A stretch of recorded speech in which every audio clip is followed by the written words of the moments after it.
कहानी एक विशाल और समृद्ध हवेली से शुरू होती है जिसकी मुखिया रानी माँ है। रानी माँ अपने बेटे राजेश के साथ रहती है जिसे वह अपना इकलौता वारिस मानती है। उनके परिवार में मुनीम के 2 अनाथ बच्चे माधवी और कौशल भी शामिल हैं। रानी माँ ने मुनीम की मृत्यु के बाद दोनों बच्चों को अपनी संतान की तरह पाला दोस्तों, आज मैं आप लोगों को फिल्मी टंग में सुना रही हूँ 1965 की बहुत ही मशहूर फिल्म काजल की स्टोरी। इस फिल्म में मुख्य भूमिका निभाई है धर्मेंद्र, राजकुमार, अमीना कुमारी ने। दोस्तों, अगर वीडियो पसंद आएगा तो लाइक और सब्सक्राइब ज़रूर कीजिएगा और अपने दोस्तों में शेयर भी कीजिएगा। तो चलिए कहानी में आगे बढ़ते हैं। माधवी सादगी और त्याग की मूर्ति है। वो घर की सारी व्यवस्था देखती है और रानी माँ के जीवन का वो केंद्र है। राजेश और माधवी का रिश्ता भाई बहन की तरह शुद्ध है। राजेश उसे बहन मानता है और उसके हर बात समझता है। माधवी के लिए ये हवेली और ये रिश्ते उसका संसार है जिसकी सेवा में वो खुद को समर्पित कर चुकी है। इस प्रेम और सेवा को रवि द्वारा संगीतबद्ध भजन तोरा मन दर्पण कहलाए जैसे गीत में खूबसूरती से दर्शाया गया है। राजेश का विवाह शहर की आधुनिक और घमंडी लड़की भानु से होता है। भानु हवेली में आते ही असहज हो जाती है। वो देखती है कि एक मुनीम की बेटी होने के बावजूद माधवी को घर में रानी माँ और राजेश के कितना सम्मान और स्नेह मिलता है। भानु को जल्द ही माधवी से जलन होने लगता है। उसे यकीन नहीं होता कि राजेश और माधवी का रिश्ता इतना शुद्ध हो सकता है। वो इसे अवैध प्रेम का दिखावा मानती है और माधवी के चरित्र पर संदेह करना शुरू कर देती है। भानु की दासी जो उसके साथ उसके घर से आई है उसे और इसमें हवा देती है जिससे हवेली का शांत माहौल बिगड़ने लगता है। भानु लगातार माधवी को ताने मारती है और राजेश पर बेवफाई का आरोप लगाती है। माधवी चुपचाप भानु का हर अपमान सहती है, लेकिन एक घटना उसे तोड़ देती है। उसका छोटा भाई कौशल, रक्षाबंधन का दिन आता है और माधवी का छोटा भाई कौशल और राजेश दोनों नदी में नहाने जाते हैं, लेकिन दुर्भाग्य से माधवी का भाई नदी में डूब जाता है और उसका कुछ अता पता नहीं चलता है। उसे मृत घोषित कर दिया जाता है। माधवी पूरी तरह से टूट जाती है। उसका एकमात्र सहारा छिन जाता है। इस गहरे दुख के बीच भानु का उत्पीड़न चरम पर पहुंच जाता है। वो सार्वजनिक रूप से माधवी के चरित्र पर लांछन लगाती है और उसे घर से बाहर निकालने की मांग करती है। राजेश और रानी माँ माधवी का बचाव करते हैं, लेकिन भानु की जिद अकड़वाहट से उत्पन्न हुआ कलंक माधवी के लिए असहनीय होता है। उसे लगता है कि उसके पवित्र जीवन पर कालिख लगाया गया है। इस अपमान और भाई के वियोग से आहत होकर माधवी खुद को दोषी मानती है और अपने जीवन का त्याग करने का सोच लेती है। रात के अंधेरे में हवेली से निकलकर पास की नदी झील में कूदकर आत्महत्या का प्रयास करती है। डूबती हुई माधवी को एक अपरिचित व्यक्ति मोती बाबू यानी कि राजकुमार बचाता है। मोती एक जुआरी, शराबी और लालची आदमी है, लेकिन ऊपरी तौर पर वो खुद को दयालु और भालमानस दिखाता है।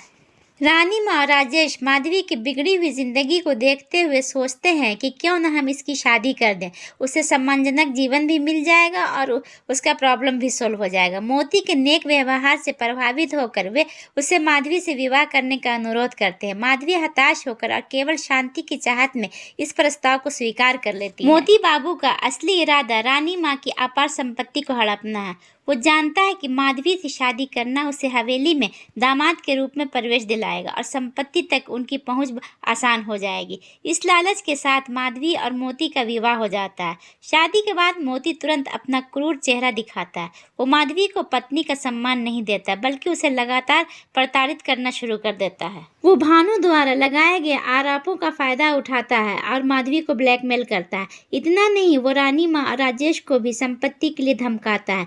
मोती धमकी देता है कि अगर रानी माँ के जायदाद में से एक बड़ा हिस्सा उसे नहीं मिला तो वो माधवी के चरित्र पर लगे दाग को पूरे समाज में फैला देगा। माधवी का जीवन अब एक अत्याचारी पति के हाथों में होता है। मोती की क्रूरता, ब्लैकमेल और माधवी के दुख से रानी माँ का दिल टूट जाता है। इस सदमे में उनका स्वास्थ्य तेजी से गिरने लगता है। अपनी अंतिम सांस से गिरते हुए रानी माँ अपने विश्वास पात्रों के सामने सबसे बड़ा रहस्य खोलती हैं। जिस राजेश को मैं अपना बेटा मानती थी वो मुनीम का बेटा है। ये मोती बाबू जो आज इतना लालची और दुष्ट बन गया है, यही मेरा असली बेटा है। रानी माँ खुलासा करती हैं कि बरसों पहले हवेली के एक दुष्ट कर्मचारी ने बदले की भावना से उनके असली बेटे को अगवा कर लिया था। वो किसी तरह बच निकला, लेकिन एक जुआरी के रूप में पला बढ़ा। रानी माँ ने मजबूरी में मुनीम के बच्चे राजेश को अपना बेटा घोषित कर दिया था और मुनीम के बच्चे माधवी और कौशल को आसरा दिया था। रानी माँ ये देखकर फूट जाती हैं कि उनका असली बेटा मोती लालची और दुष्ट बन गया है, जबकि मुनीम का बेटा राजेश नेक और आदर्शवादी है। अपने अंतिम क्षणों में रानी माँ माधवी को दिलासा दे लेते हुए कहती हैं, जो फिल्म का शीर्षक और सार है, माधवी बेटा, स्त्री या पृथ्वी को बहुत कुछ सहना पड़ता है। ये काजल, ये तेरे दिल की कालिख नहीं है बेटी, ये तो तेरी ज्योति का सार है।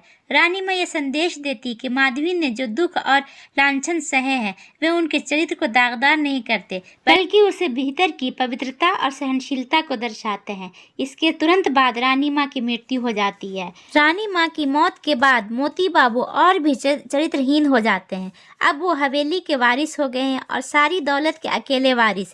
अपनी सारी दौलत कोठे पर जाकर एक तवाइफ के ऊपर लुटाने लगते हैं और हर टाइम शराब में धुत रहते हैं। और अंत में राजेश का प्रयास और माधवी की निरंतर सहनशीलता, उसकी पवित्रता और रानी माँ के अंतिम शब्द मोती बाबू के कठोर हृदय को भेद देते हैं।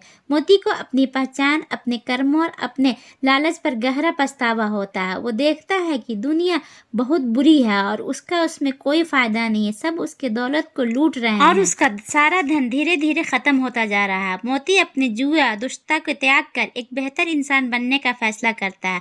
वो माधवी के पैरों में गिर कर अपने द्वारा किए गए अपमान और अत्याचार के लिए माफी मांगता है। भानु भी अपनी ईर्ष्या और शक की गलती को मानती है और माधवी से सच्चे दिल से क्षमा मांगती है। माधवी जिसने जीवन में हर अपमान और त्याग का घूंट पिया, अंततः अपने खोए हुए सम्मान और गरिमा को प्राप्त करती है। वो अपने भाई राजेश के साथ शांति से जीवन जीती है। ये कहानी इस बात का प्रमाण है कि सहनशीलता, त्याग और आंतरिक पवित्रता ही स्त्री की सबसे बड़ी शक्ति होती है, जो हर कालिक यानी काजल को धोकर अंत में सत्य प्रेम की ज्योति फैलाती है। दोस्तों, अगर आप लोगों के इसी तरह की स्टोरी और भी किसी फिल्म की सुननी है तो आप मुझे कमेंट्स करके बताइएगा। मैं आपके लिए उस फिल्म की स्टोरी लेकर आऊँगी। दोस्तों, अगर वीडियो पसंद आया तो लाइक और सब्सक्राइब कीजिए, अपने दोस्तों में शेयर कीजिए। Thank you for watching.